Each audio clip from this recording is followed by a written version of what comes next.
Ok, buonasera a tutti, chiedo di accomodarsi, che cominciamo il nostro culto. Prendiamo posizione e benvenuti nella pace e nella grazia del nostro Signore. Un grande saluto anche a tutti i fratelli e le sorelle che sono ammalati a casa, quelli che non hanno potuto venire. I malati sono tanti, perciò vorremmo mandarvi un grande abbraccio da parte nostra, che il Signore benedica le vostre vite, buona guarigione, e che la prossima settimana possiamo trovarci tutti insieme per onorare il nostro Signore. Vorrei condividere un testo insieme a voi che si trova nel libro di Ecclesiaste, al capitolo 3. È un testo molto conosciuto, io credo che sia anche molto adatto per l'occasione, no? La fine di un anno è in arrivo, mancano pochi minuti prima della fine dell'anno e dopo comincerà il nuovo anno.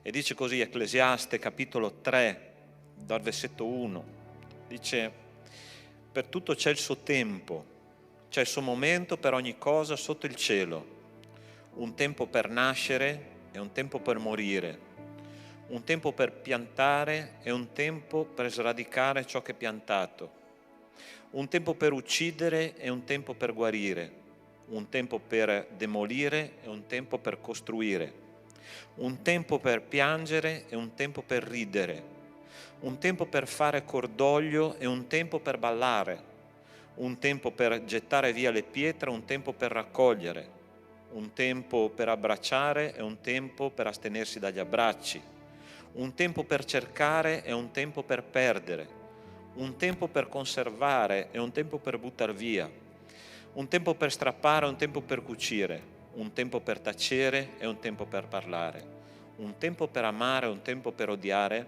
un tempo per la guerra e un tempo per la pace. Dice così l'uomo più saggio del mondo. Io non so se tu hai mai letto quei romanzi che ti appassionano, no? Interessante che tu arrivi alla fine di un capitolo e non vedi l'ora di cominciare il prossimo capitolo, perché non sai come va a finire quella situazione, come sta il protagonista, no? Dio sta scrivendo il libro della storia, ha scritto in questo 2023 tante cose nelle nostre vite, nella nostra chiesa, nella nostra famiglia, ma io sono sicuro che ovviamente non sono state tutte cose piacevoli, no? Però sai, chi scrive il libro è il nostro Signore e io non vedo l'ora di vedere il prossimo capitolo. Non so tu, ma sicuramente Lui ha in serbo tante cose buone per ciascuno di noi. Ci saranno dei combattimenti, sono sicuro. Il 2023 sta per finire, ma il 2024 è un'incognita. Il passato è storia, non possiamo cambiarlo. Il futuro è nelle mani di Dio. Sapete che cosa noi possiamo fare? Il presente è nelle nostre mani. Quello che noi decidiamo di fare può diventare il nostro futuro, ma l'unica cosa che noi dobbiamo fare per costruire il nostro presente insieme al nostro Dio, dobbiamo prenderlo per mano e lasciarci guidare nel prossimo capitolo della nostra storia. Ok? E vi invito ad alzarvi in piedi e già a cominciare in un spirito di preghiera questo fine 2023 e pensare al 2024 come una bella storia che il nostro Signore scriverà. E dobbiamo avere fiducia in Lui, dobbiamo sapere che Lui guiderà la nostra storia e che Lui ha tante cose buone da farci capire, da esplorare, paesaggi nuovi che noi possiamo vedere insieme a Lui, no? Vedere con gli occhi di Dio il futuro è sempre una bella storia e noi vogliamo pregare per questo. Nostro Dio, nostro Padre, io sono nella Tua presenza, Signore, insieme ai nostri fratelli e Ti chiedo nel nome di Cristo Gesù che questo anno che sta per finire e che abbiamo vissuto, Signore, nella Tua presenza, possa far parte della nostra storia, Signore. Cose buone, cose cattive, sofferenze, gioie, Signore, fanno tutta parte di questa bellissima storia che tu hai scritto. E stiamo per entrare, Signore, in un nuovo anno. Noi non sappiamo che cos'è il futuro, è un'incognita, ma Signore, l'unica sicurezza che noi abbiamo è che tu sei nel comando della nostra barca, al timone, in mezzo alle tempeste, quando ci sarà il sole, e vogliamo condividere, Signore, con te questa nostra bella storia che sta per cominciare. Benedici, Signore, le nostre vite, benedici la tua Chiesa, benedici, Signore, le nostre famiglie, proteggi le nostre case, e che ogni cosa, Signore, possa essere fatta per onorare e benedire te, che sei il nostro Dio. Grazie, Padre, per tutto quello che sei e per tutto quello che fai per noi, nel nome di Cristo Gesù. Amen. Amen. Prima di cantare le lodi, io ti invito a lasciare il tuo posto, a dare una stretta di mano al tuo fratello, un abbraccio, dare una parola di benedizione, ok? Forse è un po' di tempo che non lo vedi, popolo di Dio è un popolo che benedice.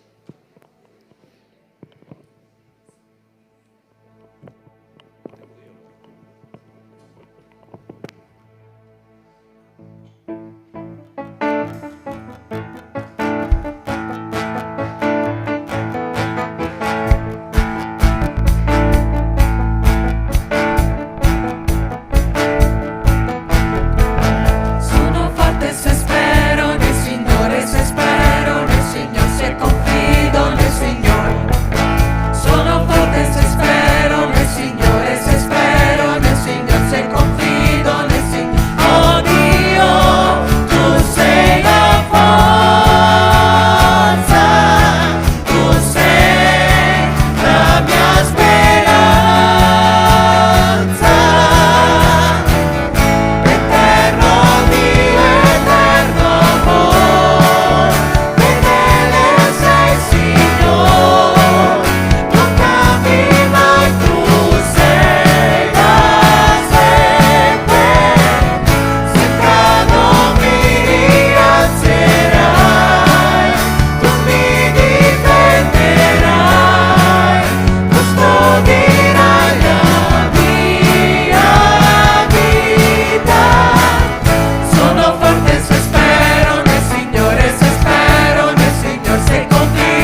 può dire che in questo anno il Dio è stato fedele con la nostra Chiesa e con noi? Posso avere un amen un po' più forte? Amen. Noi abbiamo appena finito di cantare: fedele sei Signore, non cambi mai, tu sei da sempre. Se cado mi rialzi, tu mi difendi, custodisci la mia vita, Padre. E arrivati a fine di un anno, noi pensiamo sempre a quello che è successo, no? Tutto quello che noi abbiamo fatto, la lista dei propositi, se sono stati rispettati, se non sono stati rispettati. Mi piace vedere questo fine dell'anno come quante benedizioni Dio ci ha dato, no? Quante lotte noi abbiamo superato nel suo nome, quanti problemi abbiamo superato, quante incertezze, quante sfide, e noi siamo arrivati qui. E se noi siamo arrivati qui, se tu sei arrivato qui, significa che Dio ti ha fatto arrivare fino a questo punto. Non è a caso che tu sei qui in questo momento, non è a caso che tu sei ancora qui vivo, non sei qui a caso. Amen? Alleluia. Cantiamo adesso: tu sei il Re dei Re.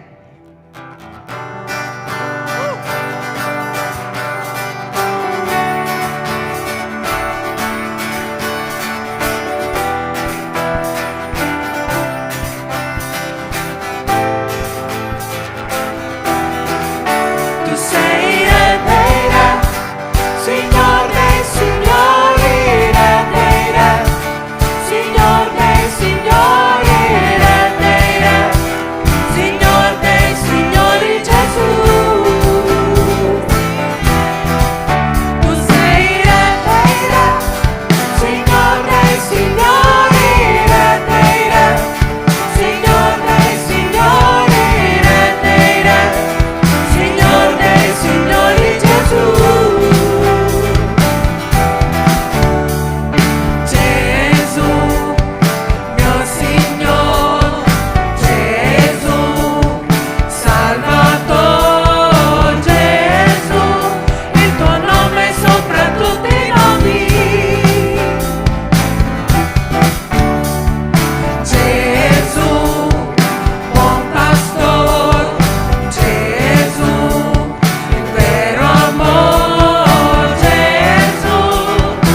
vittorioso sei, Signore.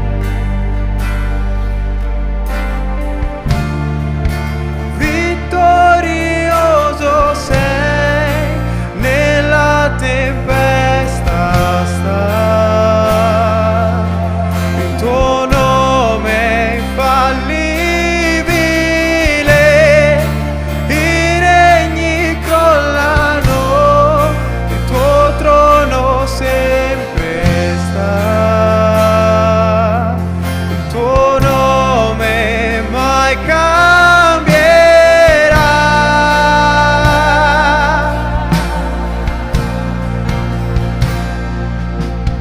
L'inferno non resisterà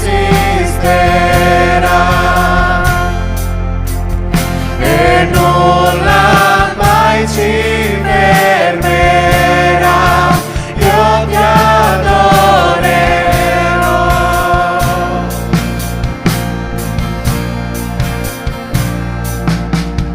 Le mura lui svuoterà, catene farà spezzar mentre adoriamo.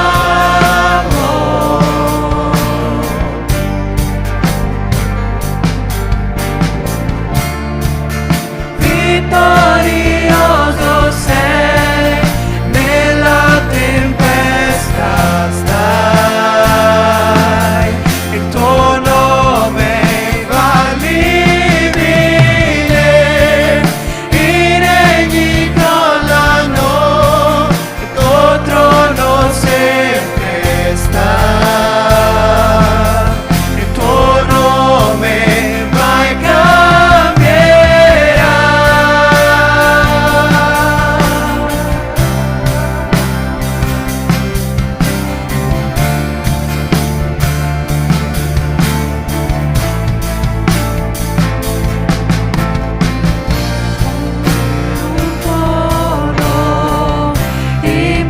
Impetuoso Dio potente sei, Dio grande sei, venga in cielo, noi proclamiamo Dio potente sei, Dio grande sei, come un tuono impetuoso Dio potente sei, Dio grande sei, venga in cielo, noi proclamiamo Dio potente sei, Dio grande sei,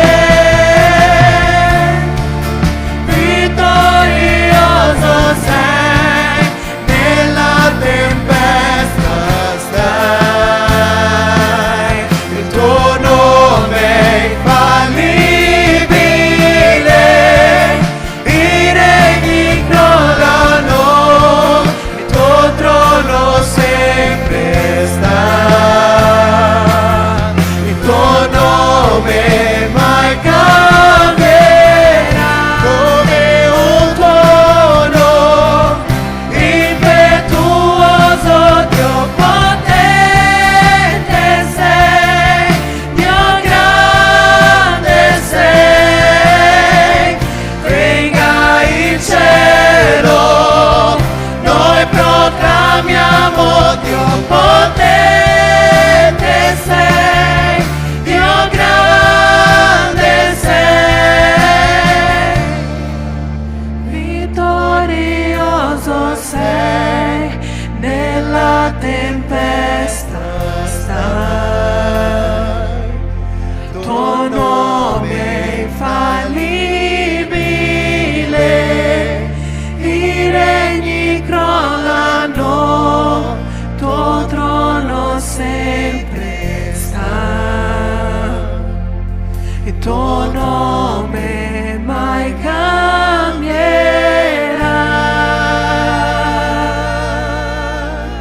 Vittorioso sei, sopra le guerre, sopra i problemi, sopra qualsiasi cosa, sopra ogni fortezza, Padre, sopra ogni paura, sopra ogni incertezza, sopra ogni ansia. Vittorioso sei, Padre. E noi ti ringraziamo per questo, Padre. Se il sole tramonta e viene la notte, tu sei la mia guida, e se la tempesta devo affrontare, tu sei il mio rifugio.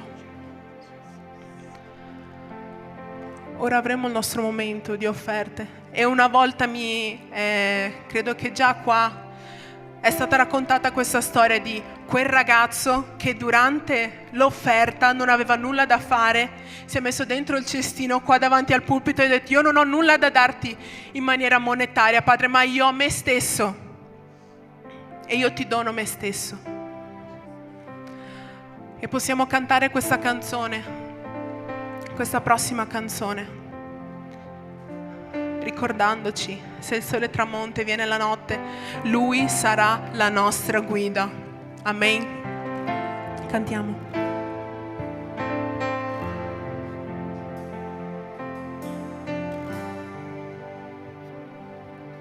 Se il sole tramonta e viene la notte, tu sei la mia guida. Se la tempesta devo affrontare, tu sei mio rifugio.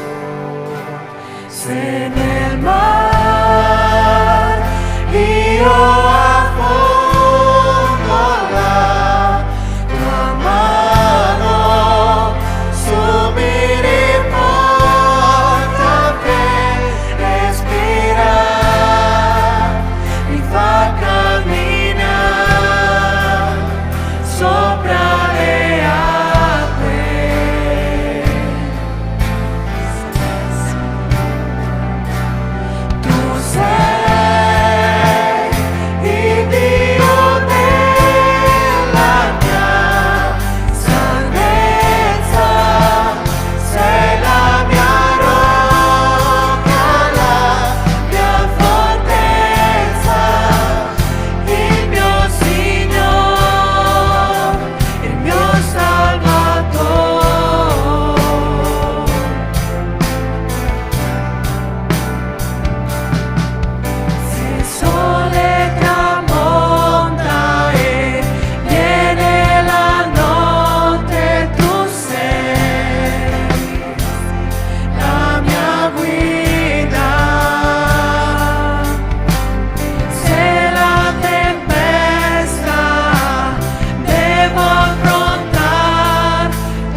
Tu sei il Dio della mia salvezza, sei la mia rocca, la mia fortezza, il mio Signore, il mio rifugio, Padre. Ne abbiamo appena cantato e noi ti ringraziamo. Ti ringraziamo per questo, Padre, ti ringraziamo per l'anno appena passato, ti ringraziamo per le 1000 difficoltà, Padre, che ci hanno resi più forti, ci hanno plasmati più a tua immagine e somiglianza, Padre. Ti ringrazio per tutto quello che abbiamo passato, Padre, come persone, come Chiesa, Padre. Ti ringrazio perché tu sei sempre accanto a noi e sei sempre stato accanto a noi. Ti ringrazio, Padre, per questo. In nome santo di Gesù, amen. Potete sedervi.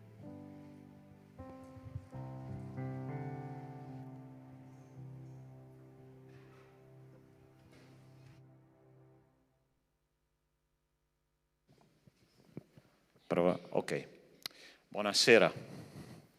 Buonasera? Ok, un po' meglio.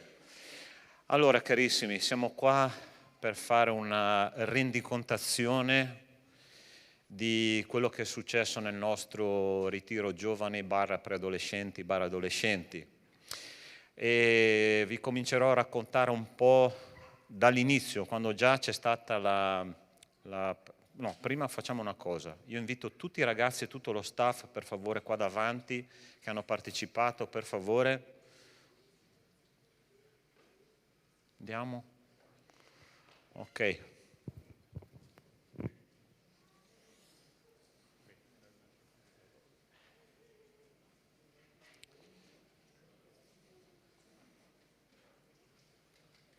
Non sono tutti, ma sono una buona rappresentanza.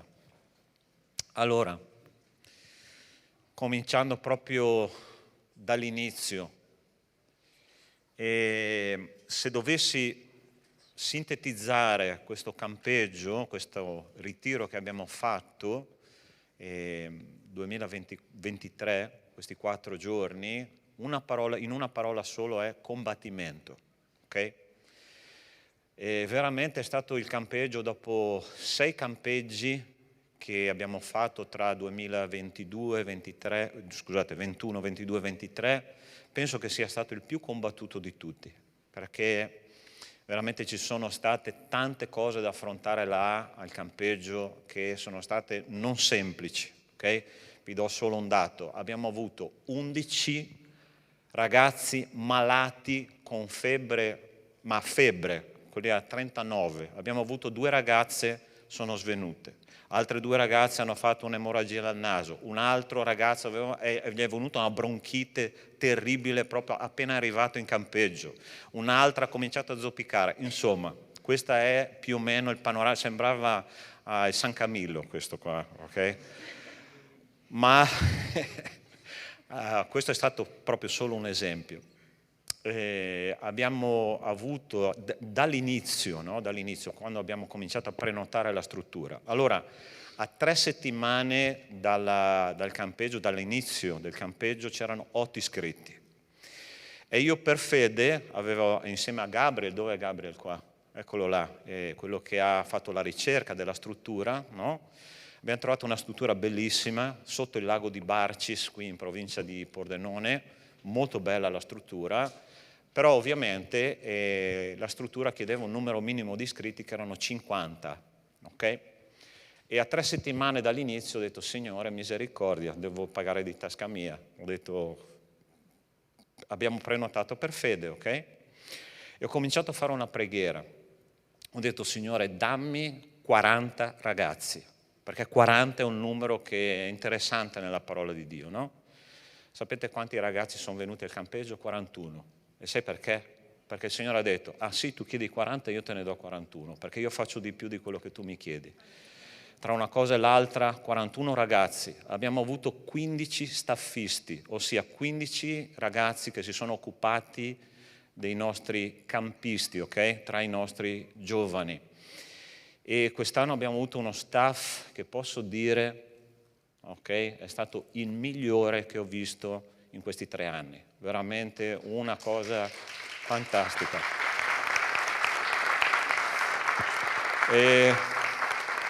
Ok, abbiamo fatto, per dare un po' di numeri, ok? Però bisogna sempre dare un po' di numeri. Abbiamo avuto 12 culti in 4 giorni, ok? Credo, ma i ragazzi mi confermeranno, che non ci sia stato un culto noioso, giusto? Occhio a quello che rispondete, ok? Attenzione. 12 culti in 4 giorni. Abbiamo avuto una sentinella, noi la chiamiamo la sentinella, che è una catena di preghiera che andava dalla mattina fino alla sera. L'ultima sera abbiamo pregato praticamente tutta la notte, abbiamo fatto una veglia di preghiera fino alle 5 di mattina, no, alle 7 di mattina, ok? Ho visto delle cose incredibili, ossia un ragazzino di 13 anni insistere, si addormentava ma si risvegliava, no, voleva stare nella veglia di preghiera, ok? No, voglio stare qua. Una ragazza con la febbre a 39 ha detto: non posso perdermi l'ultimo culto della sera, ok? Un altro staffista, non vi dico se maschio o femmina, non importa, piangere in preghiera davanti a Dio per la vita dei nostri adolescenti, ossia un entusiasmo, una partecipazione che veramente io non ho mai visto. E questo è stato meraviglioso. Ma perché noi abbiamo combattuto così tanto? Io penso che sia stato, almeno questo credo, da parte di Dio, sento che è così, perché abbiamo predicato un argomento, un tema che è stato, penso che sia proprio il cuore del cristianesimo, ossia Isaia capitolo 53, che è il servo sofferente. Io penso che questo, che è il versetto, per favore Letizia se lo puoi mettere, Isaia 53, 5, che è proprio il versetto chiave, no, di tutte le prediche che noi abbiamo fatto, che dice così: ma egli è stato trafitto a motivo delle nostre trasgressioni, fiaccato a motivo delle nostre iniquità, il castigo per cui abbiamo pace è stato su di lui e per le sue lividure noi abbiamo avuto guarigione. Isaia 53 ha occupato 11 delle 12 predicazioni che noi abbiamo fatto, versetto per versetto, no? Abbiamo predicato la croce, dopo vi faremo vedere una cosa interessante che abbiamo là dietro. Nell'ultimo culto noi abbiamo sfidato i ragazzi a vivere una vita crocifissi con Cristo. Vi ricordate quel testo di Galati 2,20 che dice: Paolo, sono stato crocifisso con Cristo e non sono più io che vivo, ma è Cristo che vive in me. Allora, al 12° culto noi abbiamo sfidato i ragazzi a fare una cosa. C'è qualcuno che mi può aiutare, per favore, a portare quella croce? Abbiamo costruito questa umile croce di legno che rappresenta quello che noi crediamo, e nell'ultimo culto noi abbiamo chiesto ai ragazzi: chi vuole vivere insieme a Cristo, e prenda un bigliettino, gli scriva sul suo nome e lo appunti su questa croce. Questa croce rimarrà qua come una parte storica dei nostri campeggi, della nostra Chiesa. E chiedo alla Chiesa, per cortesia, continuate a pregare per i nostri ragazzi, ok? Che sono qua, hanno preso delle decisioni importantissime per la loro vita e che tornano a casa ovviamente avendo delle sfide tutti i giorni. Io penso che questa è una generazione che ha delle sfide incredibili, specialmente negli ambienti scolastici, no? Noi dobbiamo pregare per loro, perché vivere crocifissi insieme a un mondo che della croce proprio non gli interessa assolutamente niente è una grande sfida, ma noi dobbiamo continuare a pregare per loro, ok? Io penso di avere quasi detto tutto. Io adesso passo la parola almeno a un paio di testimonianze. La Sara, per favore, che è una... Ah, ecco cosa vi volevo dire. Sì, l'ultima cosa, Sara, scusa. Questo mi stavo dimenticando. Hanno partecipato 5 comunità, ok? Treviso, Belluno, Conegliano, un gruppo di ragazzi dalla chiesa di Pordenone. Addirittura sono venute un gruppo di 3 ragazze dal Molise, hanno fatto 9 ore di macchina per partecipare a questo ritiro, e per noi è stato un grande orgoglio, ok? Un grande orgoglio. Loro sono tornate a casa commosse, hanno pianto insieme a noi, insomma è stata una benedizione. Un'ultima cosa che voglio dire su questa croce, scusatemi, ma è deformazione professionale, quando parlo è così. Ciascuno ha scelto il suo posto, no? Nella croce. Ossia, i ragazzi hanno messo il proprio nome. Mi è piaciuta una scena molto interessante in questo culto in cui abbiamo puntato i bigliettini con su i nostri nomi. E alcuni ragazzi, nonostante ci fosse tutta la croce vuota, hanno messo il loro bigliettino ai piedi della croce. Hanno scelto di stare ai piedi di Cristo. Alcuni hanno scelto di mettere i bigliettini in questa zona, hanno scelto di stare nelle braccia di Cristo. Alcuni hanno messo il bigliettino proprio, vedete che qua ce ne sono incollati 3 o 4 tutti insieme, hanno scelto di stare vicino al cuore di Cristo. Alcuni hanno scelto di metterlo qua vicino alla voce, alla bocca di Cristo. Ciascuno ha trovato il suo posto alla croce, il suo posto vicino al Signore, il posto che preferiva, ma sempre un posto vicino a Cristo, ok? Per questo vi chiediamo, per favore, di continuare a pregare per ciascuno di loro. Adesso passo la parola a Sara e dopo vorrei, per cortesia, un maschio, non degli staffisti, ma un maschio dei... Christopher, che bravo. Wow. Ok, Sara, la parola è con te.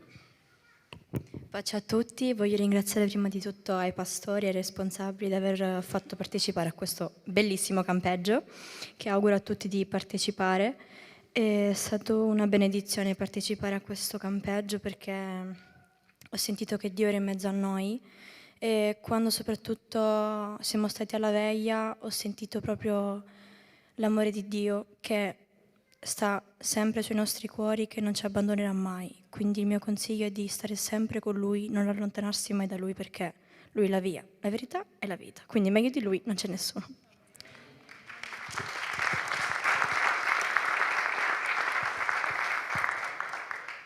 Beh, diciamo che sono abbastanza agitato, quindi aiutatemi. Vorrei parlare un po' del campeggio, come è stato nel mio punto di vista. Diciamo che era da bel po' che non partecipavo a un bellissimo campeggio come questo. È stato il mio primo campeggio invernale, siccome l'anno scorso non ho potuto partecipare. E diciamo che è stato di grande conforto avere tanti staff e tanti ragazzi giovani e sempre vicini a me. Diciamo che avere il conforto di tutti mi è stato di grande aiuto. Diciamo che sentire la parola di Dio sempre in mezzo a noi, che il suo sacrificio non è stato invano, che ci ha dato pace, ci ha purificati da tutto il male che abbiamo commesso con Lui e diciamo che nel suo nome noi siamo più che vincitori. E parliamo un po' anche della parte sportiva. Diciamo che io sono un po' giocherellone, gioco tanto e mi piace la sportività. E credo che i 7 talenti avranno vinto, ragazzi. Io ci credo. Grazie a tutti per avermi ascoltato. Pace del Signore.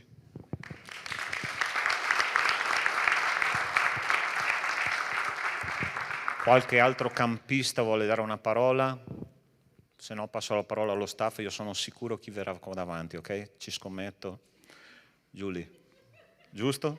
Sì, conosco le pecore come le mie tasche. Vieni Giulia, vieni.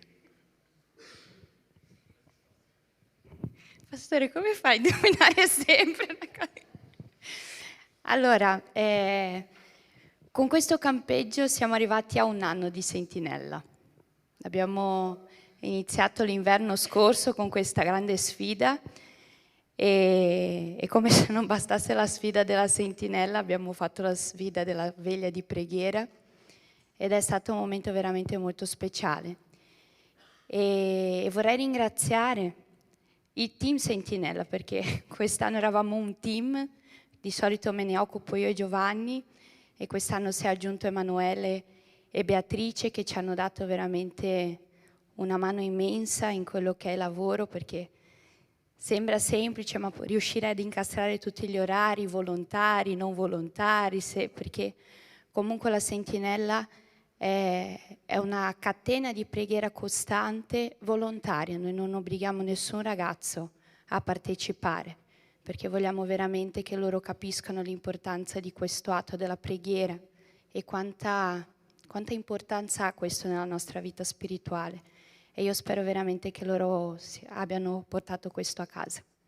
Ecco.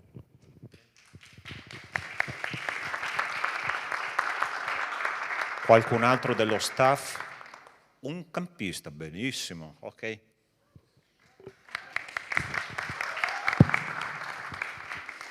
Allora, non mi sono preparato nulla, quindi cercherò di essere più veloce e concreto possibile. E penso che la cosa più importante da dire in questo momento, alla fine di questo campeggio, di questa esperienza meravigliosa, è il fatto che questi campeggi cambiano veramente le vite dei vostri figli, di chi amate, perché non sono 4-7 giorni nei campeggi estivi, non sono dei giorni normali, sono dei giorni alla presenza di Dio costante. Facciamo 3 culti al giorno con tante preghiere, non a caso, sono veramente dei momenti che ti cambiano la vita. E io dico questo perché io in questo campeggio specifico sono entrato in una maniera e sono uscito in un'altra. E vi chiedo, per l'amore di Dio, portate i vostri figli, portate le persone che amate a questi campeggi, perché ne usciranno diversi, avranno una visione diversa del mondo e rinnoveranno la propria relazione con Dio. Anche se magari entrano da lì pensando di essere già a posto con Dio, usciamo da questi campeggi sempre con più domande che risposte di prima. Pensiamo di avere una relazione buona con Dio, ma usciamo da lì dicendo cavolo, non so niente di Dio, non lo conosco. Quindi vi chiedo di aprire i vostri cuori a Dio sempre. Aprite i vostri cuori a Dio sempre. E niente, è questo. Grazie.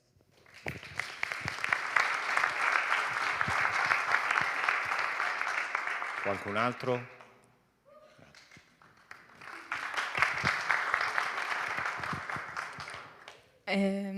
Era da anni che non partecipavo in un campeggio sia come campista che come staff a causa del mio lavoro e sono davvero grata a Dio perché ho questa opportunità quest'anno e ho pregato tanto che questo campeggio potesse toccare i cuori di questi ragazzi e posso testimoniare quanto lo Spirito Santo abbia fatto un lavoro meraviglioso nelle loro vite.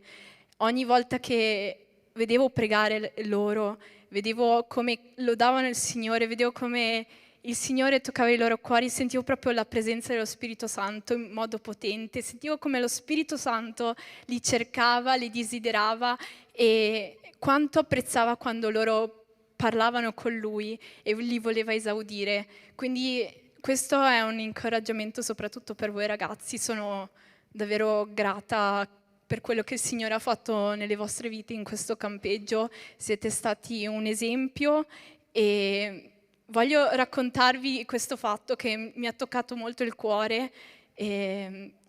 Ogni giorno c'era un'oretta di tempo, un'oretta e mezza di tempo in cui i ragazzi potevano usare il telefono, liberi di fare quello che volevano.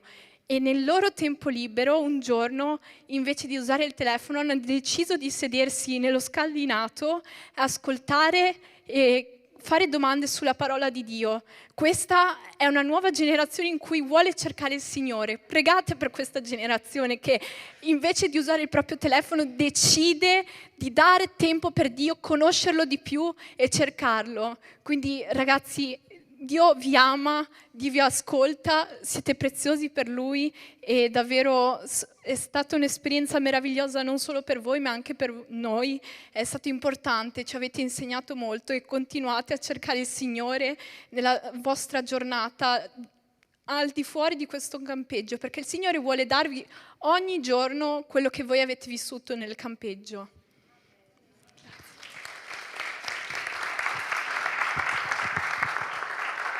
Ok, va bene.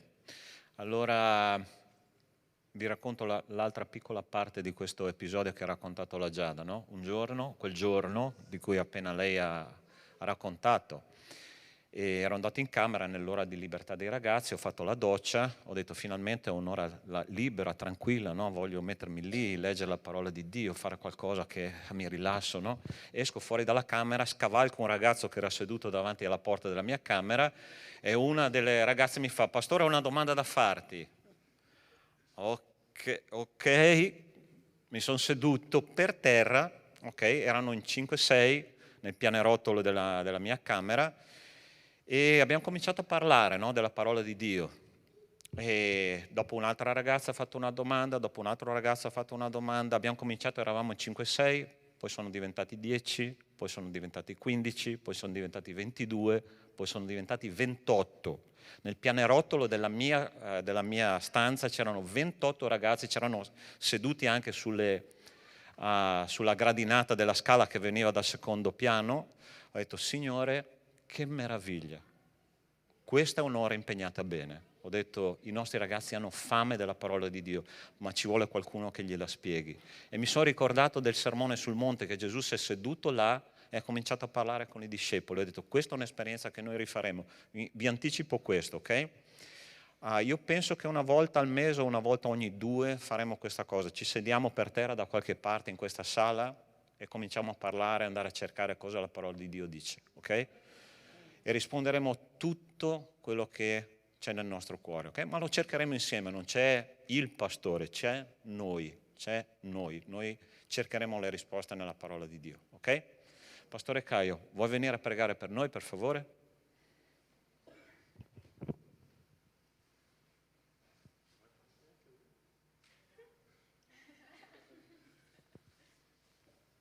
Ok, possiamo stare in piedi? Potete stendere le vostre braccia per questi ragazzi qua. Stare lì con loro, sono stato solo una giornata, ma è stato prezioso.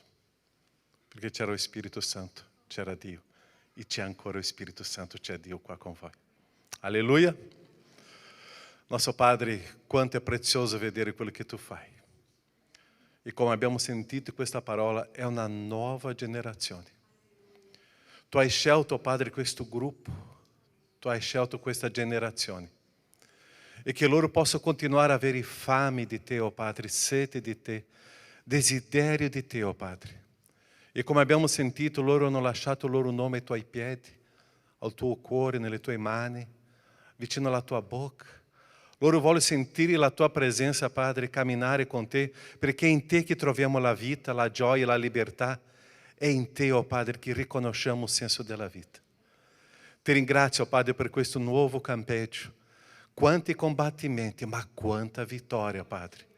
Io ti ringrazio perché c'è una nuova generazione che sta trasformando la tua chiesa, sta trasformando una società qua, oh Padre, sta trasformando ovunque loro vanno. E ti chiedo, Padre, anche per i loro genitori, che i loro genitori possano amare a te, desiderare a te e dare appoggio a questo gruppo dei ragazzi. E che questi genitori, oh Padre, di questa chiesa possano avere sempre questo desiderio di portare il loro figlio, oh Padre, una conoscenza più profonda con te e in te, oh Padre. Benedici. Ti ringrazio, Padre, perché questa è la tua famiglia e questa è la generazione che tu hai scelto per trasformare questo mondo. Benedici loro, Padre, fortifica con la tua grazia, con il tuo perdono, la tua mano di guarigione e continua a trasformare questo gruppo. Nel nome di Gesù, oh Padre. Amen, Signore. Amen. Dio benedica, ragazzi.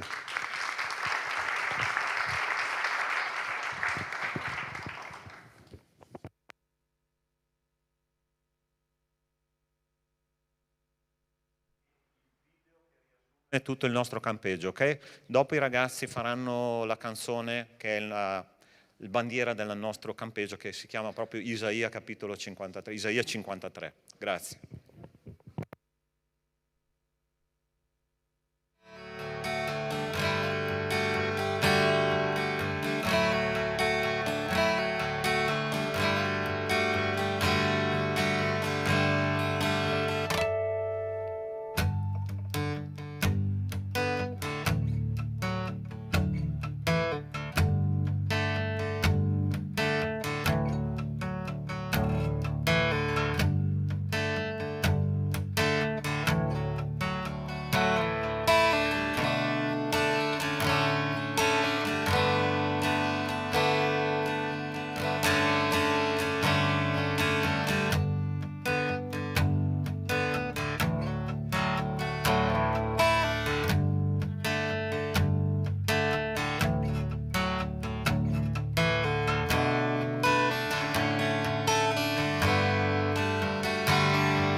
Isaia 53.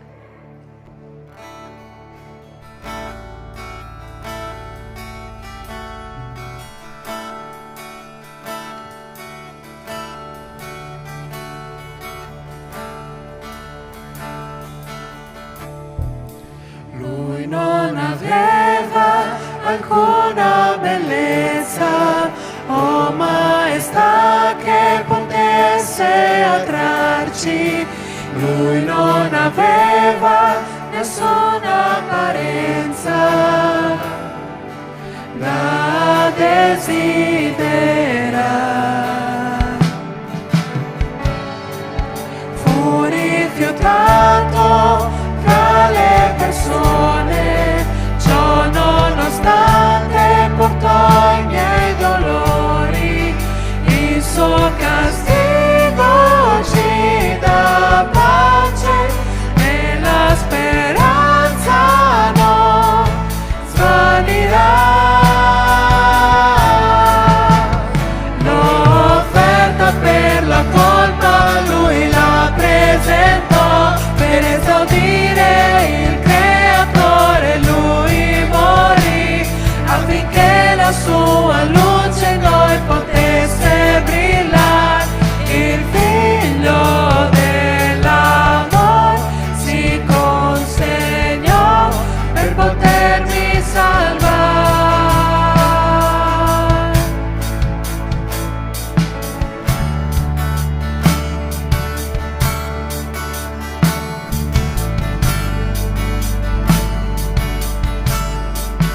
Fu rifiutato fra le persone, ciò nonostante portò i miei dolori. Il suo castigo ci dà pace e la speranza non svanirà. L'offerta per la colpa lui la presentò per esaudire il Creatore. Lui morì affinché la sua luce in noi potesse brillare. Il figlio dell'amor si consegnò per potermi salvare. L'offerta per la colpa lui la presentò per esaudire il Creatore. Lui morì affinché la sua luce in noi potesse brillare. Il figlio dell'amor si consegnò per poterci salvare. Tu sei l'agnello che per i nostri peccati fu calpestato senza dir una parola sola. Al dolor si arrese fino alla morte, egli versò la sua vita, provando l'ira amara, dopo la sua dolce grazia e perdonarci via.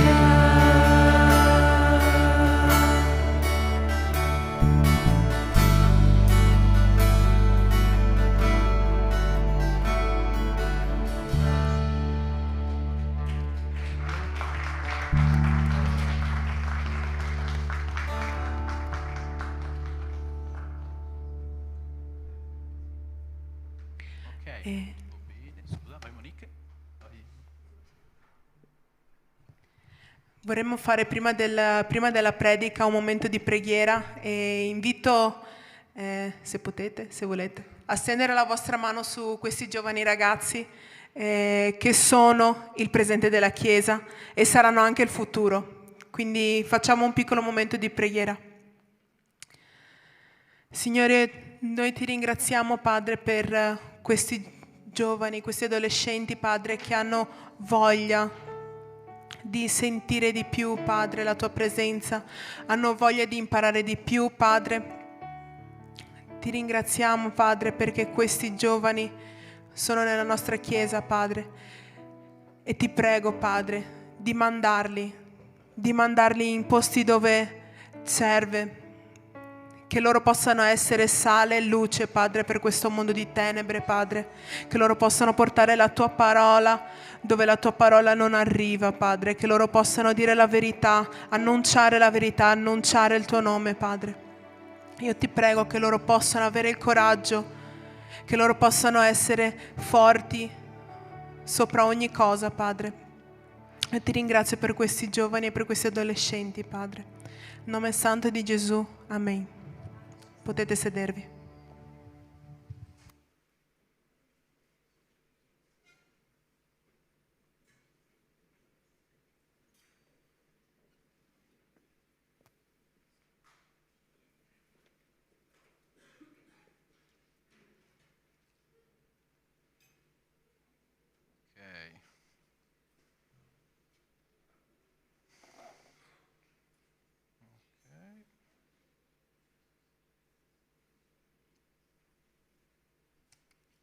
Chiedo un attimo di pazienza che ho perso tutto, il PC mi fa ostruzionismo. Molto bello quello che abbiamo sentito dai nostri ragazzi sul nostro campeggio e vi posso confermare quello che vi hanno detto. È stato un campeggio davvero meraviglioso che vi hanno raccontato e probabilmente vi racconterò anch'io qualcosa di quello che è successo.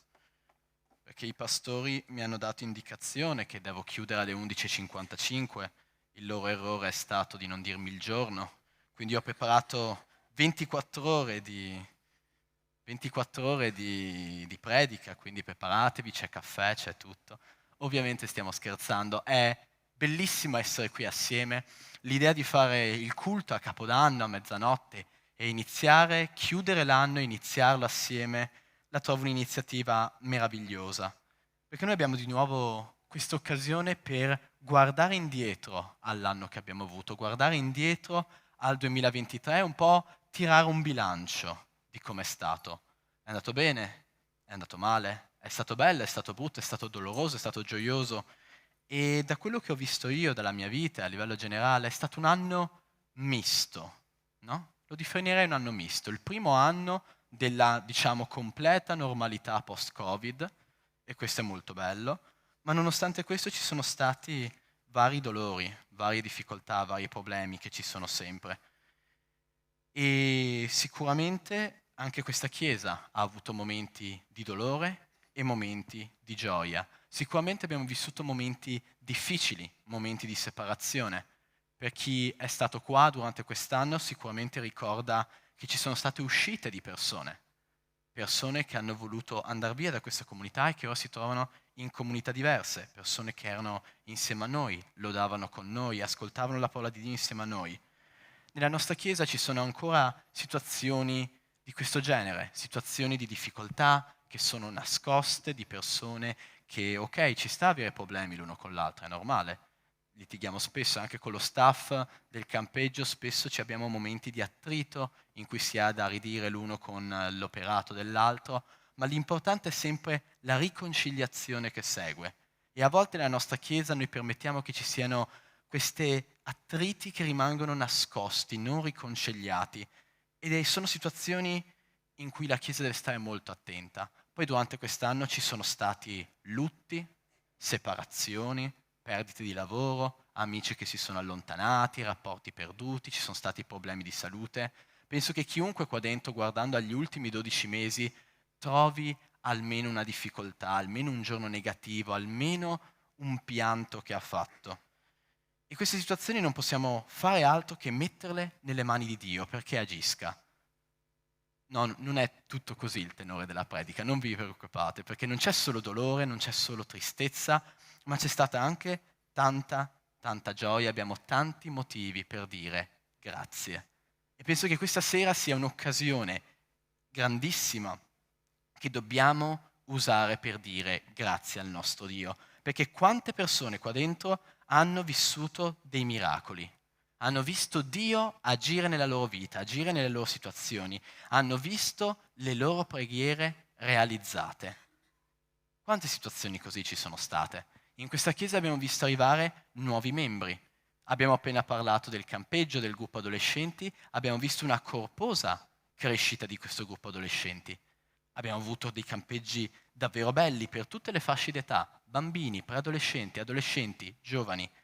Abbiamo visto, come Samuel diceva all'ultimo culto giovani della settimana scorsa, la realtà del culto giovani del sabato sera consolidarsi e completare un anno intero in cui l'abbiamo svolta. Abbiamo visto i giovani partecipare alla lode, l'avete visto questa sera, e che nonostante le difficoltà che ha vissuto è un ministero che si è rafforzato e ha continuato a innalzare canti di lode al Signore. La nostra Chiesa ha consolidato i rapporti con altre chiese, per esempio la Chiesa Cattolica, con la diocesi di Vittorio Veneto e di Treviso. Abbiamo collaborato con una comunità, con una chiesa di Marghera, di cui sono testimone perché sono andato personalmente lì a portare una parola. Una comunità deliziosa e sono contento che abbiamo sviluppato questo rapporto e abbiamo avuto da poco questo miracolo che sfocia nell'assurdo di una comunità di Como che ha chiamato Pastor Caio per dire ci serve una guida, puoi venire tu a darci un appoggio? E questo è un miracolo incredibile che il Signore ci ha dato. Abbiamo iniziato una collaborazione con il comune di Villorba, che ci ha fornito una lista di persone, di famiglie che hanno necessità di visite, di un aiuto, e la nostra Chiesa adesso possiamo dire che è in prima linea per l'aiuto dei bisognosi qui, dove noi siamo. Abbiamo avuto un meraviglioso incontro delle donne, un weekend per le coppie a Peschiera. Chi c'è stato qui faccia sì con la testa, È stato bello? Sono stati belli? Quindi non lo dico io, lo dicono loro, potete fidarvi. Ci sono stati matrimoni, ci sono state nascite, abbiamo avuto per un anno intero una situazione finanziaria stabile, che in questi anni è praticamente un miracolo, è una cosa molto molto bella. I conti in ordine, debiti pagati, le entrate stabili che hanno sempre coperto le uscite, perché nella tempesta in cui la Chiesa si trovava, la Chiesa si è aggrappata a Dio e questo le ha permesso di uscire dalla crisi. E perché sto dicendo tutto questo? Per mettere una serie di medaglie sul petto della Chiesa Agape, perché andiamo dalle altre chiese evangeliche a vantarci, noi siamo bravi, noi siamo belli, noi abbiamo i campeggi, i giovani, abbiamo i soldi e voi? Voi no. Noi sì, voi no. No, ovviamente non è questo il senso. Il senso è che noi possiamo rendere gloria e lode e onore all'unico che ha causato tutto questo, che è il Signore. Perché se Dio togliesse la sua presenza della Chiesa, quanti giorni dureremmo? Quante ore dureremmo prima che vada tutto in rovina? Tutto ciò che ho elencato, tutte le benedizioni che noi abbiamo ricevuto durante quest'anno vengono da Dio, sono venute da Dio. E in quest'ultimo giorno del 2023 noi dobbiamo avere un cuore colmo di gratitudine per quello che Dio ha fatto. E per chiudere l'anno, il mio invito è di riportare il nostro sguardo a, come ha detto il Pastor Sando, il nucleo della nostra fede. Dobbiamo portare il nostro sguardo a colui che sostiene e rende viva la Chiesa, colui che sostiene l'universo e tutto ciò che esiste, colui che ci ha riscattati e ci ha resi nuove creature. L'unico vero Dio, il nostro Signore e Salvatore, Gesù Cristo. E ora vi invito a pregare per questa parola. Signore, io ti ringrazio per quello che è stato raccontato, per quello che è stato fatto, per l'anno che ci hai dato e già ti ringrazio per l'anno che ci darai. Signore, ti prego che quest'ultima parola del 2023 possa toccare i nostri cuori in modo profondo, come tutte le benedizioni, come tutte le parole ricevute, come tutti i miracoli, tutte le persone che sono arrivate, Signore, questa parola viene da te, è per te. Per la tua opera, Signore. Ti prego, Signore, che quest'opera possa scendere nei nostri cuori e dare molto, molto frutto. Nel nome di Gesù. Amen. Abbiamo parlato del campeggio, questo campeggio invernale che è stato molto, molto toccante. Abbiamo sentito le testimonianze, abbiamo visto il video E come ho raccontato una di queste sere, il simbolo che abbiamo mostrato, la croce, è un simbolo meraviglioso che io personalmente amo. Chiedete a Samuel, che l'ho disturbato a lungo con questa cosa, che sono appassionato della croce, immagini di croci ovunque, bellissimo, perché penso sia il simbolo più potente della storia. La croce è uno strumento di morte e il nostro Dio su quella croce è morto. È un simbolo di sconfitta, un simbolo di tortura, un simbolo di dolore, di morte. Eppure è diventato simbolo di vita. Il simbolo della sconfitta è diventato un simbolo di vittoria. Un simbolo di vita perché la vita di tutti noi è venuta dalla morte di uno solo. Abbiamo predicato, come è stata cantata anche la canzone, e come ha detto il pastor Sando, abbiamo predicato sul testo di Isaia 53. È un testo profetico in cui il profeta ci parla del servo sofferente, una profezia che Cristo, secoli dopo, avrebbe realizzato nei minimi dettagli.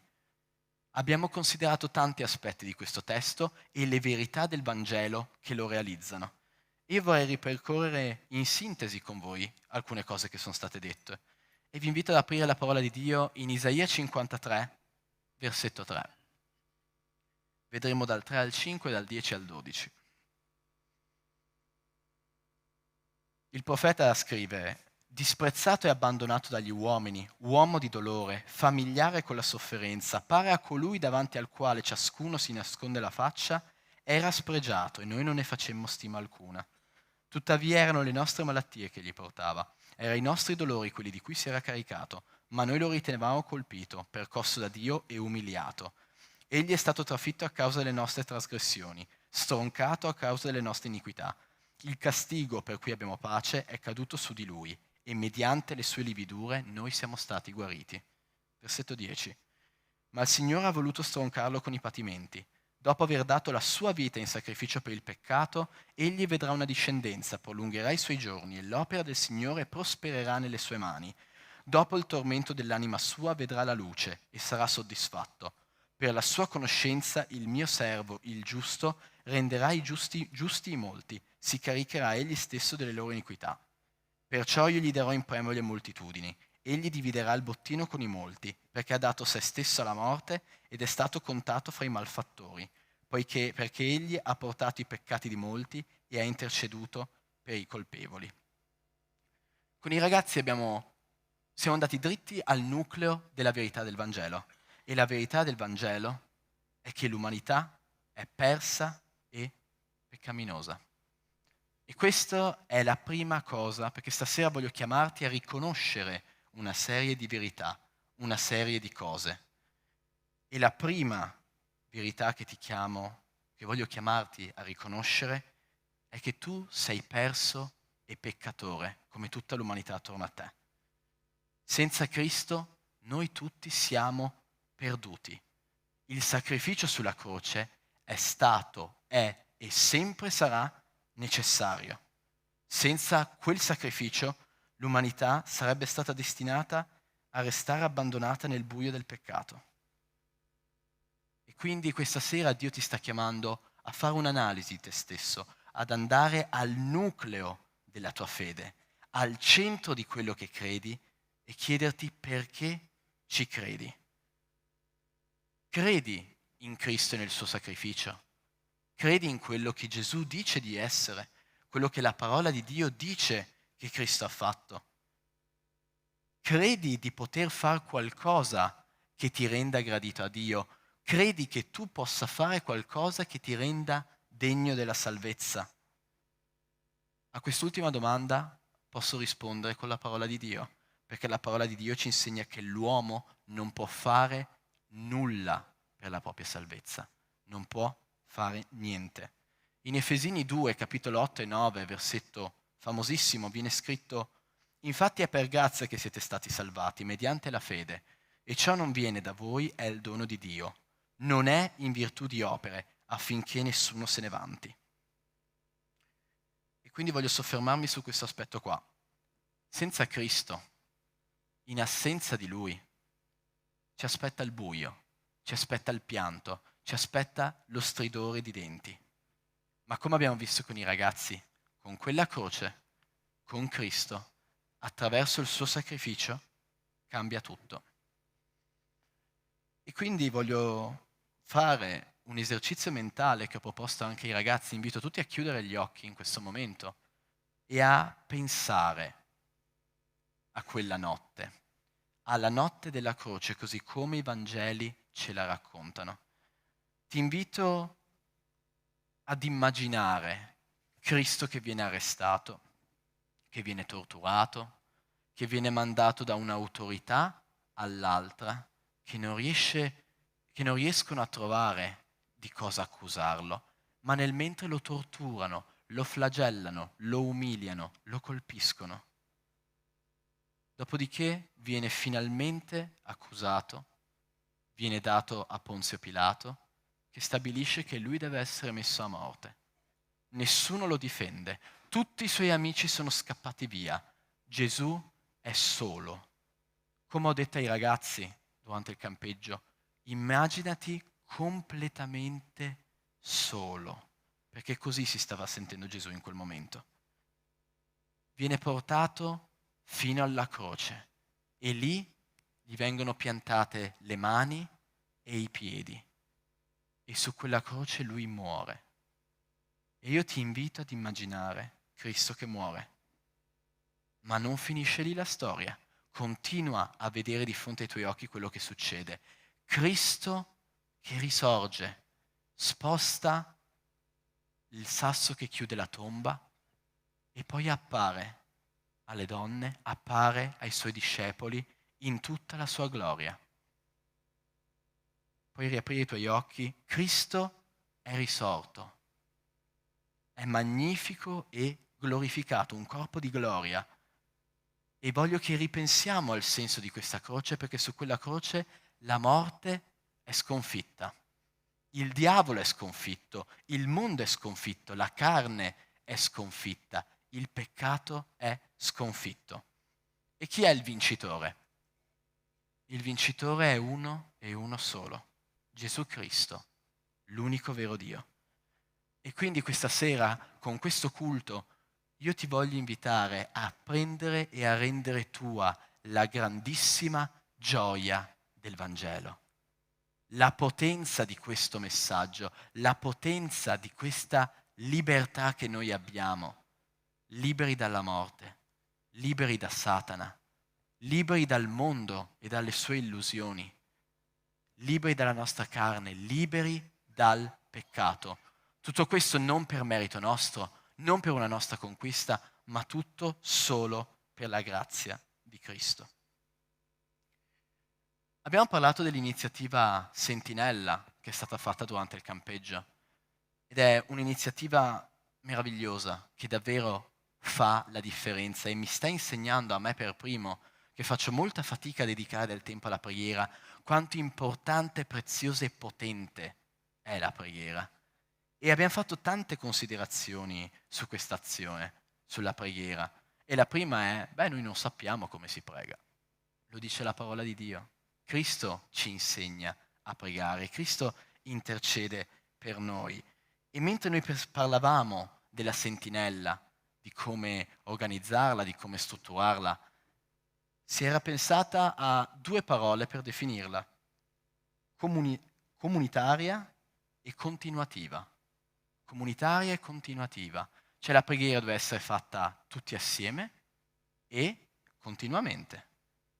Il versetto alla base di questo era Efesini 6,18 e noi pensavamo a come organizzare questa cosa.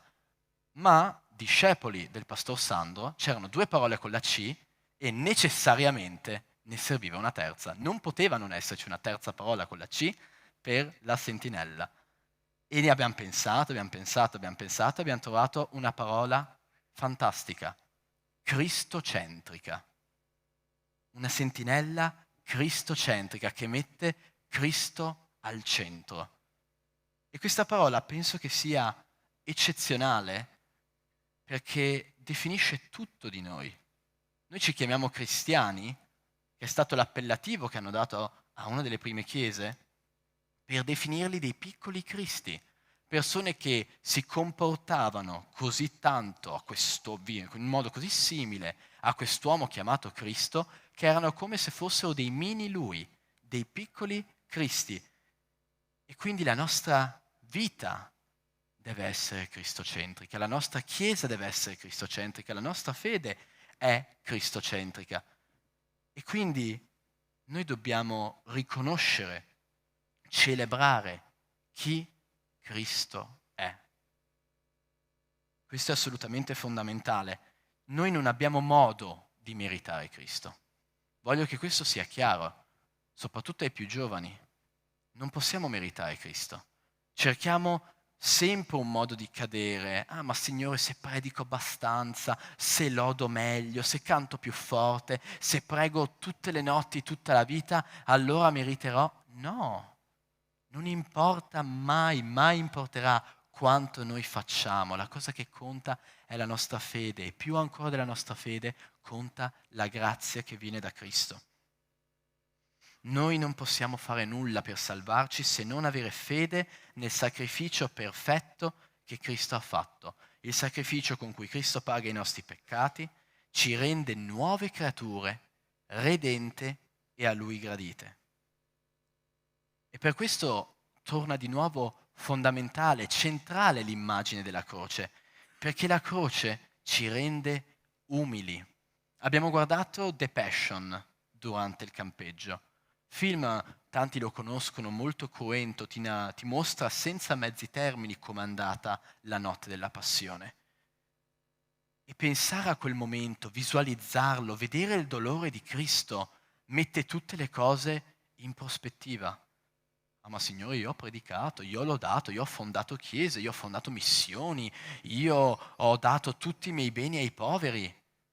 Eppure tutte queste azioni di fronte a Cristo che va sulla croce sono niente, sono piccola cosa. Di fronte alla croce noi realizziamo: io non avrei potuto farlo. Io non avrei potuto farlo. Forse qualcuno di noi avrebbe tollerato qualcosa del genere per le persone che ama di più. Marito, la moglie, fratello, sorella, la madre, il padre. Ma farlo per i propri nemici, farlo per le persone che ti stanno condannando in quell'esatto momento, farlo per le persone che hanno appena finito di flagellarti e a portarti a un passo della morte, morire per le persone che ti stanno piantando i chiodi nelle mani. Questo lo poteva fare solo Cristo. Solo Cristo poteva portare il peso della croce. E noi di fronte alla croce, di fronte a Gesù che muore e risorge per noi e per la gloria di Dio Padre, noi possiamo solo stare in ginocchio, adoranti e grati. La gratitudine che noi dobbiamo a Cristo è infinita, è impagabile quello che Cristo ha fatto per noi. E questa sera Dio sta chiamando noi, sta chiamando te personalmente, la Chiesa Agape, a riconoscere chi Cristo è. Leggiamo insieme uno dei passaggi più significativi dei Vangeli, che il Signore mi ha messo nel cuore mentre facevo l'ultima sentinella nel campeggio. Matteo capitolo 16, versetti 15 e 16. Questo è un passaggio famosissimo ed è assolutamente centrale nella nostra vita cristiana. E Gesù disse loro: e voi, chi dite che io sia?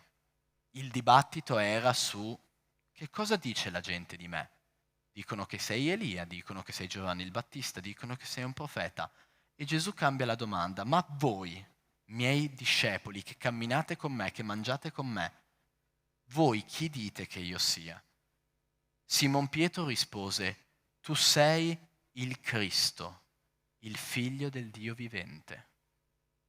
Tu sei il Cristo, il figlio del Dio vivente. Fermiamoci su questa risposta di Pietro e riconosciamo quanto questa risposta cambi la storia del mondo. Pietro riconosce che Gesù è il Cristo, è il Salvatore dell'umanità. Gesù Cristo è il servo sofferente di cui si parla in Isaia 53. Gesù Cristo è il Messia, colui che è stato mandato per la salvezza dell'umanità. Gesù Cristo è il figlio dell'uomo di cui parla Daniele. Gesù Cristo è l'agnello pasquale di cui parla Esodo.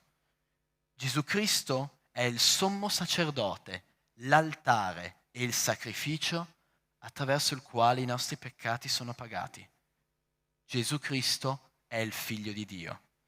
Gesù Cristo è Dio. E io voglio dichiarare questa sera che Gesù Cristo è il mio Dio. E io, Chiesa, ti invito a dichiararlo. Ti invito ad affermare che Gesù Cristo è il tuo Dio. Dillo, gridalo se lo desideri. Gesù Cristo è il mio Dio. Crediamo che c'è potere nel nome di Gesù. Crediamo che il potere di Gesù Cristo cambia le vite. Possiamo dichiarare che Gesù Cristo è il Dio della Chiesa Battista Agape. Amen. Gesù Cristo è il nostro Dio.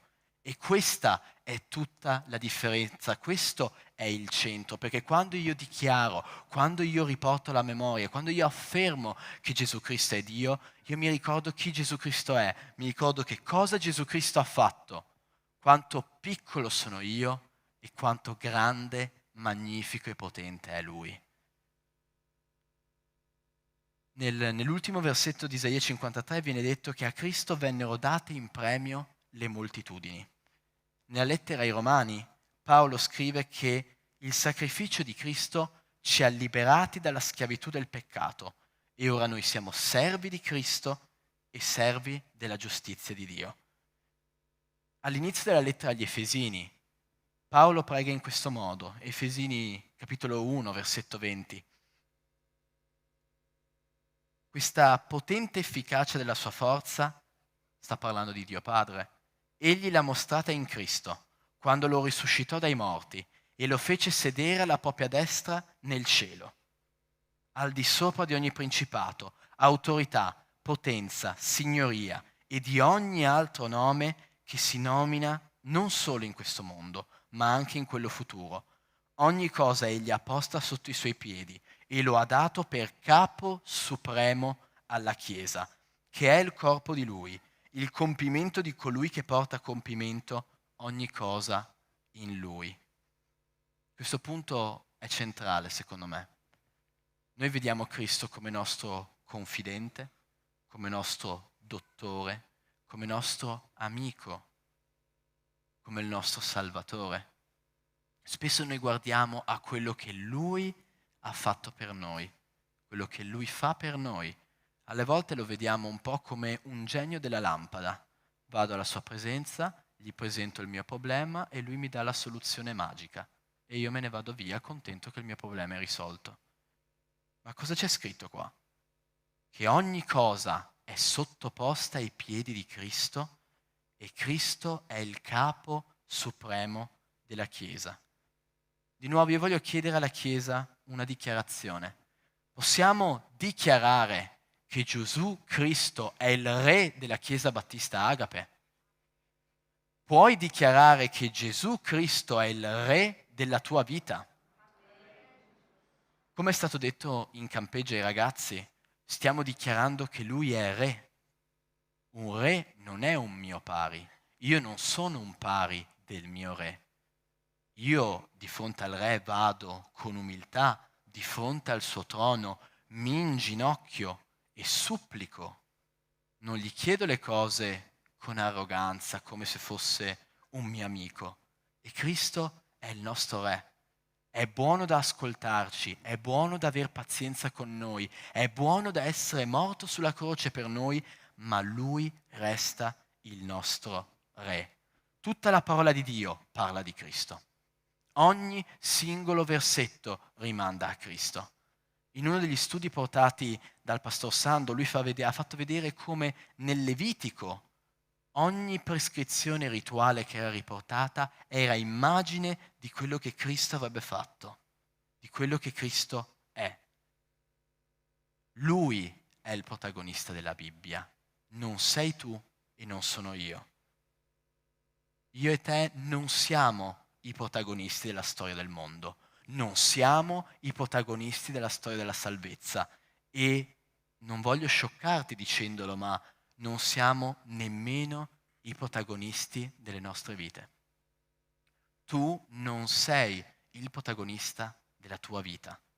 Il protagonista è sempre e solo uno, Gesù Cristo, il nostro Signore e Salvatore, il Figlio del Dio vivente. E quello a cui noi siamo chiamati è a scegliere. Lui è il protagonista. E tu che cosa vuoi essere? Un antagonista o un aiutante? Cristo ha un'opera in mente per la tua vita. Vuoi ostacolarlo o vuoi servirlo? Vuoi essere orgoglioso, seguire la tua strada, i tuoi desideri, i tuoi piani, o vuoi essere umile e seguire la strada che Dio ti propone, che Cristo ti propone? Ma anche se noi riconosciamo che Cristo è il nostro Re, noi vediamo chiaramente com'è il suo carattere.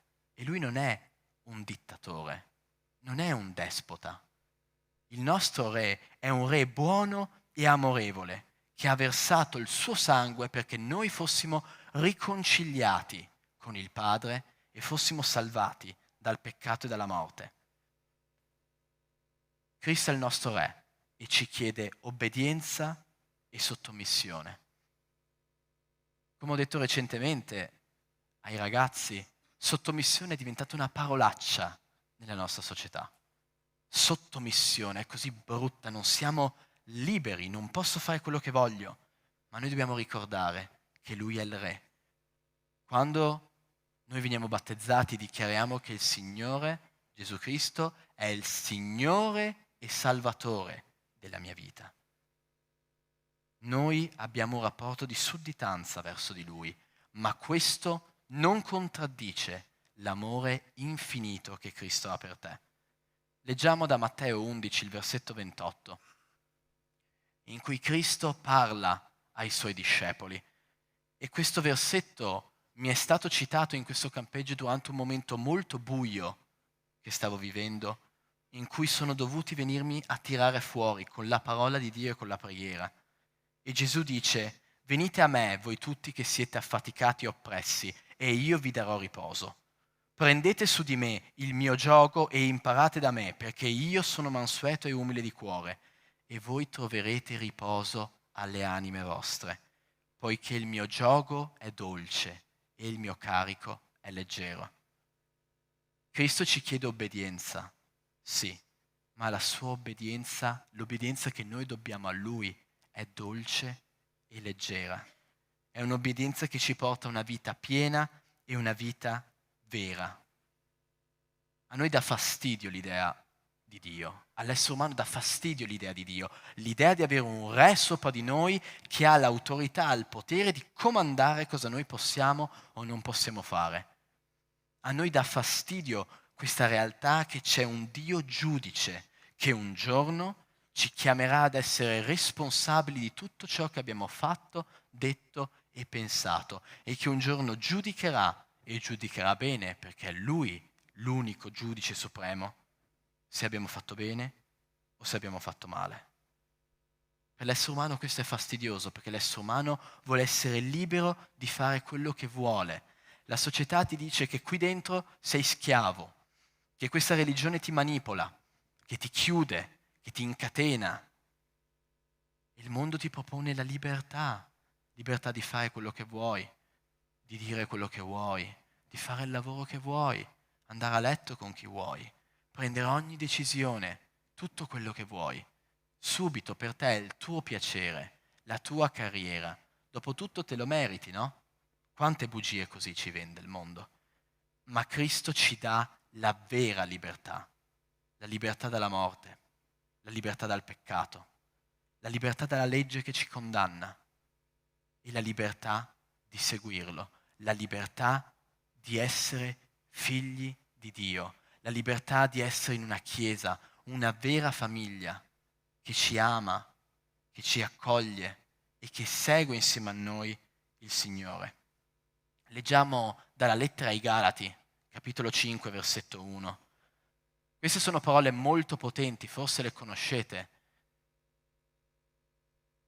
Forse le conoscete perché viene detto che Cristo ci ha liberati perché noi fossimo liberi. Ci invita a stare dunque saldi e non lasciatevi porre di nuovo sotto il giogo della schiavitù. Il tuo re ti ha reso libero dal peccato. Amen. Il tuo re ti ha liberato dalla morte. E ora usa questa libertà con saggezza. Usa questa libertà per seguire il Signore, per inginocchiarti di fronte a Lui e per servirlo. Caricati il giogo di Cristo sulle spalle e vedrai quanto leggero è. Il mondo ti dirà che tu sei schiavo, ma da Dio viene la sicurezza. La vera libertà è obbedire a Lui, che ti ama e guida con la sua luce in ogni singolo passo. E ora per concludere, visto che manca molto poco, siamo agli ultimi minuti del 2023, di quest'anno che ci lascia, e prima di lasciare a Pastor Caio la parola per la preghiera comunitaria, io ti chiedo un altro sforzo di immaginazione. Ti chiedo di nuovo di chiudere gli occhi e di immaginare Cristo questa volta non sulla croce, ma sul trono. Se io ti dico che Cristo è Re, come te lo immagini? È nella sua gloria, in mezzo ai suoi angeli che cantano a Lui, che gli danno onore e gloria. Ai piedi del trono di Cristo vedi la sua Chiesa, la Chiesa universale, che lo loda e lo esalta. È un'immagine splendida, non è vera? Ti invito ad aprire gli occhi. Quando pensi al nome Gesù, immagina questo. Immagina un re che ha battuto tutti i suoi nemici, che ti ha liberato per sempre e che guida la tua vita con un proposito di amore e di grazia. Questo è il tuo Dio. Questo è il Dio della Chiesa Battista Agape. E il nostro invito questa sera è che il 2024 possa essere un anno ai piedi di questo Re, inginocchiati alla presenza di questo Re, ascoltando la sua voce, obbedendo ai suoi comandi. Ci saranno problemi, sì, ci saranno gioie e dolori, ci saranno vittorie e difficoltà, ma noi saremo obbedienti al nostro Re. La Chiesa Battista Agape sarà sottomessa a Cristo, l'unico vero Re. E quindi io ti invito nella tua vita in quest'anno a inchinarti al tuo Dio, il tuo Re, e a celebrarlo, perché Lui è un Dio grande e potente e perché questa Chiesa lo ama, lo adora e confesserà il suo nome qui a Treviso, in Veneto, in Italia e in tutto il mondo. Amen. Gesù Cristo è il Messia, è il Re. L'hai dichiarato questa sera, dichiaralo di fronte ai problemi, nell'oscurità, nel male, in tutte le cose che vanno male, in tutte le volte che il diavolo agisce nella tua vita, tu dichiara chi Gesù è e vedrai i miracoli avvenire nella tua vita. E preghiamo insieme questa sera che noi nelle nostre vite, noi come Chiesa e tutto il mondo, tutte le chiese che dichiarano il nome di Gesù, possano innalzare questo nome potente. Amen. Invito qui il Pastor Caio per concludere e per pregare insieme, per metterci in ginocchio di fronte a questo Re magnifico e onnipotente e lodarlo insieme.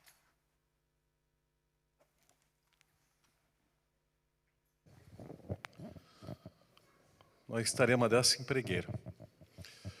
Mancano ancora 12 minuti per mezzanotte, 11 minuti.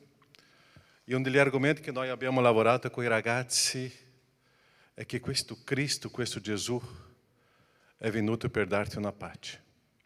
Perché il castigo è caduto su di Lui e questo castigo ti ha dato pace. E quando eu comincio a pensare em questo messaggio di Cristo Re, Cristo Messia, Cristo Signore, e questo castigo che va su Gesù, che ti porta alla pace, e prima di pregare adesso eu vorrei che tu pensassi nella tua vita adesso. Tu stai vivendo una pace? Come tu ti senti oggi? Come está a tua família? Se tu sei vicino ai tuoi genitori, al tuo marito, alla tua moglie, prendi per mano adesso, puoi stringere questa mano. Come sta la pace dentro della tua casa, dentro della tua famiglia? Questo Cristo che è venuto per darti una pace eterna. Come sta questa pace a casa tua? C'è questa armonia? Forse oggi sarebbe il giorno di chiudere questa porta dell'amarezza, del dolore e aprire una porta del perdono dentro della mia casa e dentro della mia famiglia. E ristabilire una comunione con il marito, con la moglie, con i figli, con i genitori, dove con l'abbraccio della guarigione e del perdono possa abbondare. Questo Cristo che è il Re, il Messia, il Signore, Lui è presente a casa tua.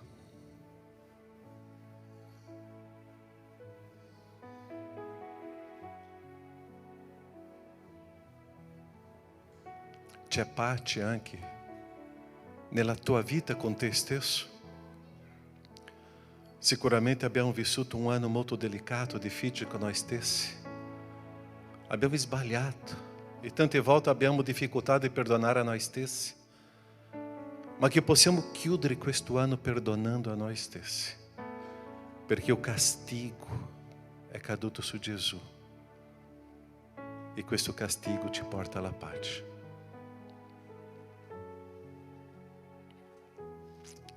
Tu ti senti perdonato da te stesso?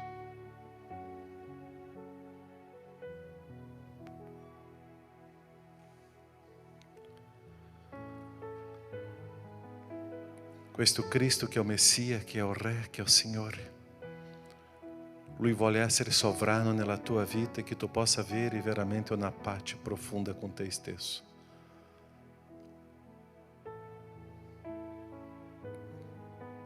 Non è una scaramanzia, ma quando finiamo un anno e iniziamo l'altro, stiamo sempre con un proposito, ma che questo proposito di avere pace con me stesso possa percorrere tutto il prossimo anno. O castigo che ti ha dato pace è caduto su Gesù. E ora io posso avere anche pace con Dio Padre. Può darsi che abbiamo finito questo anno, stiamo finendo questo anno, abbiamo vissuto un anno dove anche abbiamo litigato con Dio. E forse abbiamo avuto una crisi con Dio. Abbiamo chiuso le porte alla presenza di Dio. Abbiamo rifiutato la presenza di Dio perché è successo qualcosa nella mia vita che ho litigato con Dio. Ma il castigo che mi ha dato pace con Dio è ricaduto su Gesù. E adesso posso avere pace con Dio. Come sta la tua vita con questo Gesù? Pace con la tua famiglia, con i tuoi, pace con te stesso e pace con Dio. Noi vogliamo adesso pregare. Vogliamo adesso iniziare questo nuovo anno inginocchiati, con la resa ai piedi di Gesù, dove staremo dichiarando che abbiamo bisogno di una nuova camminata in questo nuovo anno, una nuova vita. Una vita con pace con i miei, una vita con pace con me stesso, una vita con pace con Dio. Gesù ha portato sulla croce tutto il castigo che io meritavo e ora in Cristo abbiamo la pace. nós estaremos pregando adesso. Eu te invito a uscire del tuo posto e te avvicinare ai tuoi genitori, alla tua famiglia. E se i tuoi genitori non sono qui, la tua famiglia non è qua, ti avvicina a una persona, non rimani da solo, da sola, ma prendi per mano questa persona e ti inginocchi. E staremo ginocchiati adesso, perché noi vogliamo adesso dire: Gesù, io sono qua inginocchiato, sono qua dichiarando che solo tu puoi ristabilire una comunione permanente e eterna. E noi staremo cominciando questo anno inginocchiati, perché noi vogliamo in questo modo dichiarare a Gesù: la mia vita questo anno è consegnata a te. E è quello che faremo adesso. Se tu vedi che c'è qualcuno da solo, ti avvicina, non lascia nessuno da solo, ma ti avvicina a questa persona e possiamo iniziare questo anno, un anno diverso, un anno nuovo nel Signore.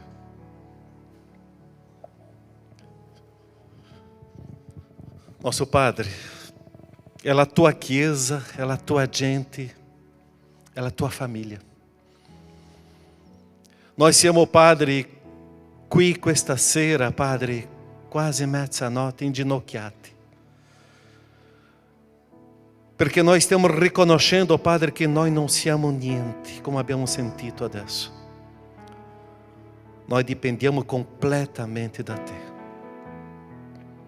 Siamo inginocchiati, oh Padre, riconoscendo che tu sei un grande Dio. E come abbiamo sentito la testimonianza dei ragazzi, siamo ai piedi della croce. E stiamo portando davanti a te, oh Padre, un anno con tanti pesi, ma un anno con tanta gioia. Stiamo portando davanti a te, oh Padre, la nostra storia, dove tu possa prendere, guarire, trasformare e fare un miracolo, oh Padre, nella nostra vita. Stiamo portando a te, oh Padre, un nuovo anno che inizia. E vogliamo, Padre, iniziare questo anno sapendo che sarà un anno di combattimento, di lotte, ma soprattutto, Padre, quando abbiamo pace con te, con noi stessi, con i nostri, quando portiamo davanti a te la nostra storia, la nostra vita, Padre, sarà un anno di conquista, di vittoria. O quanto vogliamo vedere, oh Padre, la gente se convertendo, riconoscendo che Cristo è il Signore. E che la nostra vita, Padre, noi possiamo entrare davanti a te, nel tuo santuario, alla tua presenza, e godere di questa tua presenza spirituale e profonda, Padre. Vogliamo vivere questo nuovo anno, Padre, come una nuova storia di una camminata spirituale con te, riconoscendo, Padre, che tu sei il grande Dio, Signore, della nostra vita. Vogliamo iniziare questo nuovo anno, Padre, com um propósito eterno, com i propositi, oh Padre, dove l'eternità risponderà. Che o nosso sguardo sia sempre in te, oh Padre. Come dice la tua parola in Colossesi 3, cercare le cose di lassù, alla tua presenza e al tuo cospetto, oh Padre, rendere conto della mia vita sempre davanti a te. La mia preghiera è per me, per i miei fratelli e sorelle qua, per la tua Chiesa, per quelli che in questo momento stanno vivendo questo culto anche a casa, che noi possiamo camminare, oh Padre, sotto la tua potente mano e vivere questa guarigione, questa trasformazione e riprendere la gioia della tua salvezza, Padre. E che questa Chiesa sia inondata del tuo Santo Spirito e che tu possa avere la libertà di lavorare in mezzo a noi, oh Padre, e rivelarsi come tu sei in santità, in grazia, Padre. La tua bontà, la tua misericordia sempre in mezzo a noi. E che la tua gente qua, oh Padre, possa essere quello che tu stai sognando. Una gente santa, consacrata a te, a proclamare le tue virtù, oh Padre. Siamo qua inginocchiati, oh Padre, per dichiarare che tu sei o Signore di questa nuova storia e di questa storia che tu stai scrivendo tramite noi. Usa le nostre vite, Padre, usa la vita della tua Chiesa, usa la tua gente, in modo che il tuo nome sia conosciuto qua a Villorba, a Treviso, in Italia, nel Veneto, dappertutto. E ovunque la tua gente possa andare, Padre, la gente possa percepire che c'è un Dio, e questo Dio sei tu, e tu sei in mezzo a noi. Grazie, Padre, perché questa Chiesa è tua. Grazie perché sei tu che scrivi una storia. Grazie perché tu sei il Signore di questa storia. Grazie, Padre, perché tu ama la tua gente. Grazie perché tu hai versato un sangue puro per questa gente. E che noi possiamo dare valore a questo sangue. E camminare, Padre, in dignità e santificazione a te. E che i miei fratelli possano vivere, Padre, godere della grandezza, della purezza del sangue di Cristo Gesù. E che lo Spirito Santo, Padre, possa inondare il nostro cuore. E che noi possiamo vivere questa consacrazione com entusiasmo e gioia in te. E che possiamo moltiplicare questo entusiasmo ovunque siamo, Padre.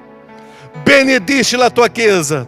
E che questo nuovo anno, Padre, possiamo continuare a proclamare le tue virtù e vedere questa generazione di adolescenti, giovani, bambini, di adulti, Padre, consacrati a te e vedere le cose eterne come il valore più alto di una storia. Benedici la tua Chiesa e benedici ogni famiglia qua presente.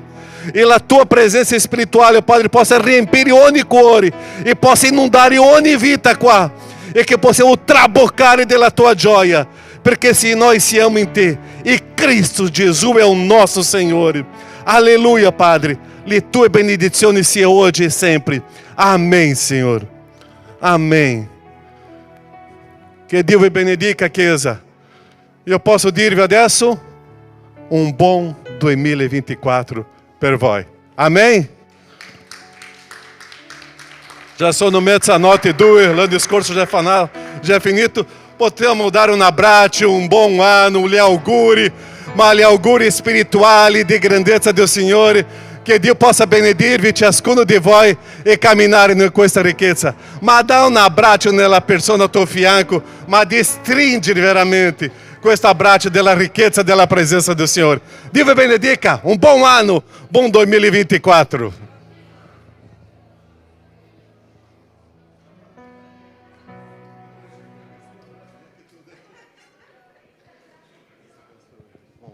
Sempre servindo o Signore con gioia, nella dipendenza dele.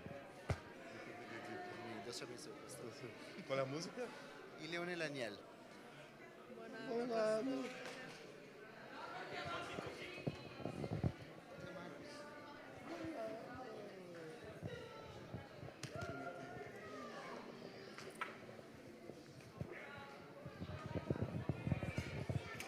Ok. Já abbracciato 40 persone, pode continuar a abbracciare, non c'è nessun problema. Deus abençoe, nella glória do Signore, vivendo questa gioia. Amém. Outro ano, e mais outros anos ainda, e mais torta ainda. Deus te benedica tanto. Ok, cantiamo l'altra nuova canzone e dopo possiamo mangiare, bere, andare a finire qua fino alle 5 del mattino. Ok. Io non sarò qua, ma voi sì.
combatti per noi, tutti si ginocchieranno.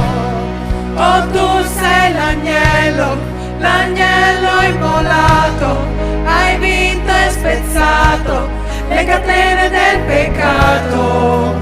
Tutti si ginocchieranno qui davanti a lui, tutti si ginocchieranno.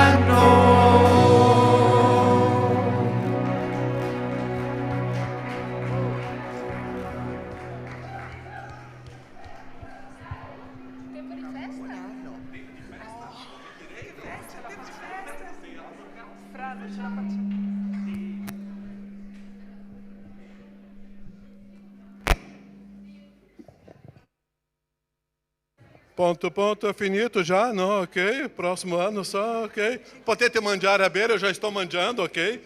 Ci sono só due, tre piatti là di salgadinho, ok. Va bene, buon anno.